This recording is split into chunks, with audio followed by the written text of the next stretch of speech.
Good evening. Wisconsin is showing the rest of the country how to have a passionate yet civil debate about our finances. That's a very Midwestern trait and something we should all be proud of. I pray, however, that this civility will continue as people pour into our state from all across America. First, let me be clear. I have great respect for those who have chosen a career in government. I really do. In 1985, when I was a high school junior in the small town of Delavan, I was inspired to pursue public service after I attended the American Legion's Badger Boy State program. The military veterans and educators who put on that week-long event showed the honor in serving others.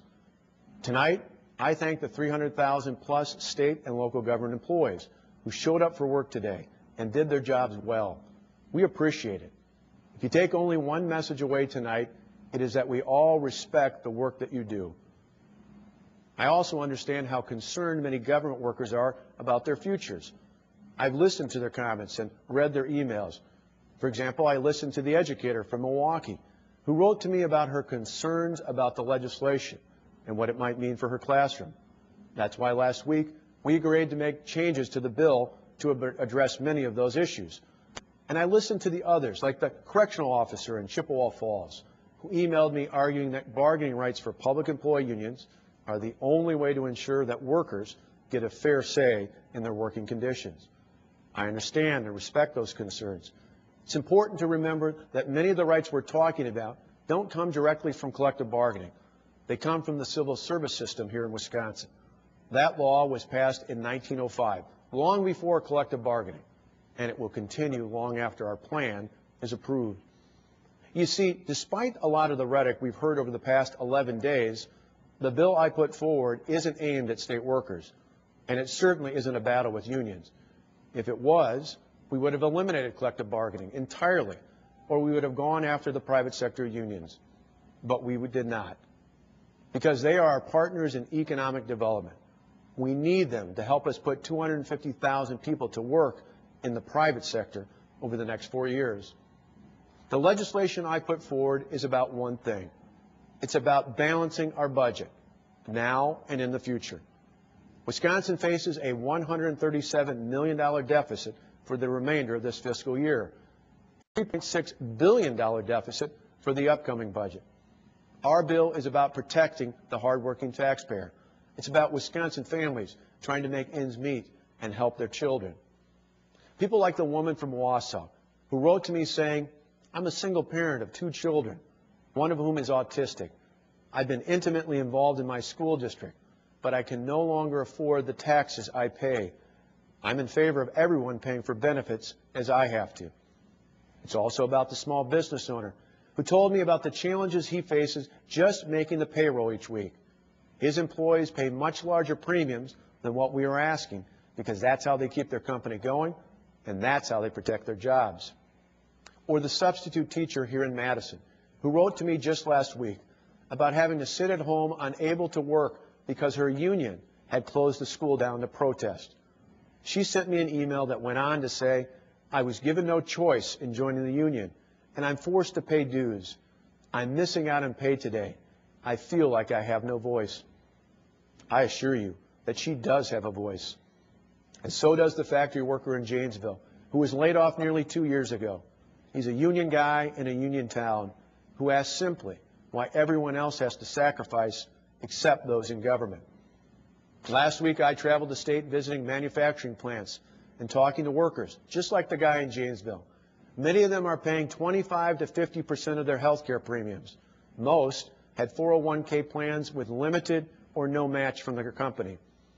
My brother's in the same situation.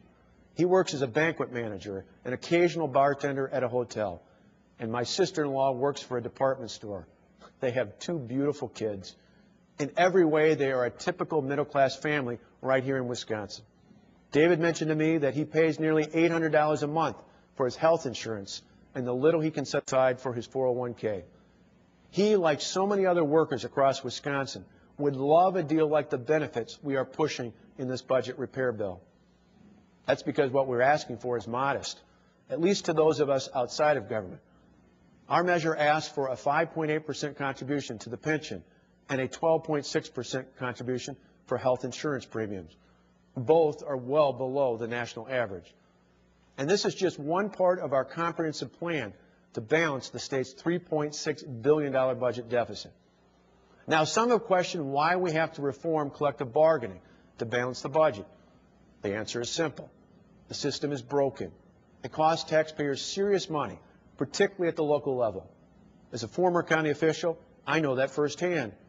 For years, I tried to use modest changes in pension and health insurance contributions as a means of balancing our budget without massive layoffs or furloughs. On nearly every occasion, the local unions, empowered by collective bargaining agreements, told me to go ahead and lay off workers. That's just not acceptable. Here's another example. In Wisconsin, many local school districts are required to buy their health insurance through the WA Trust, which, by the way, is the state teachers union's own company. When our bill passes, these school districts can opt to switch into the state plan and save $68 million per year. Those savings could be used to pay for more teachers and to put more money into the classrooms to help our kids. Now, some have also suggested that Wisconsin raise taxes on corporations and people with high incomes. Well, Governor Doyle and the legislature did that 2 years ago. In fact, they passed a budget repair bill in just one day, mind you, that included a $1 billion tax increase.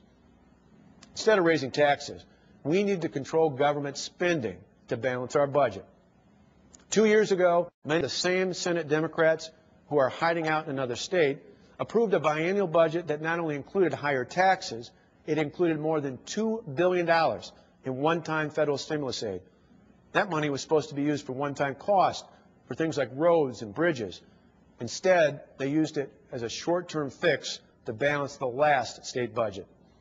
Not surprisingly, the state now faces a deficit for the remainder of this fiscal year and a $3.6 billion hole for the budget starting July 1st.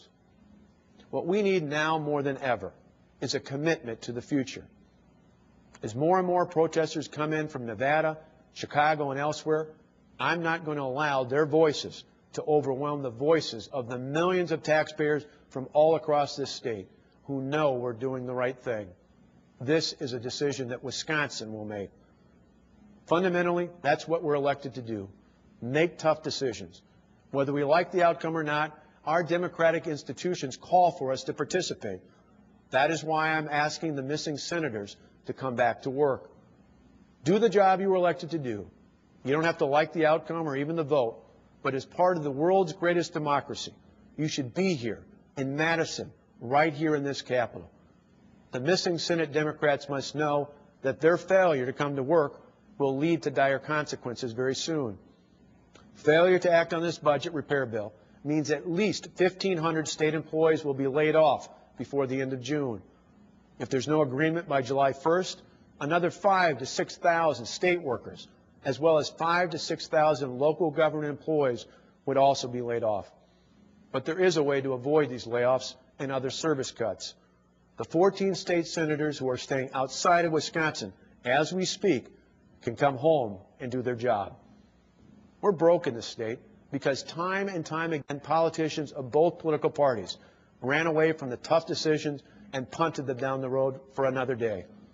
We can no longer do that because, you see, what we're really talking about today is our future, the future of my children, of your children, of the children of the single mother from Wausau that I referenced earlier before. Like you, I want my two sons to grow up in a state at least as great as the Wisconsin I grew up in. More than 162 years ago, our ancestors approved Wisconsin's Constitution. They believed in the power of hard work and determination, and they envisioned a new state with limitless potential. Our founders were pretty smart. They understood that it is through frugality and moderation in government that we will see freedom and prosperity for our people. Now is our time to once again seize that potential. We will do so at this turning point in our state's history by restoring fiscal responsibility that fosters prosperity for today and for future generations. Thank you for joining me tonight. May God richly bless you and your family, and may God continue to bless the great state of Wisconsin.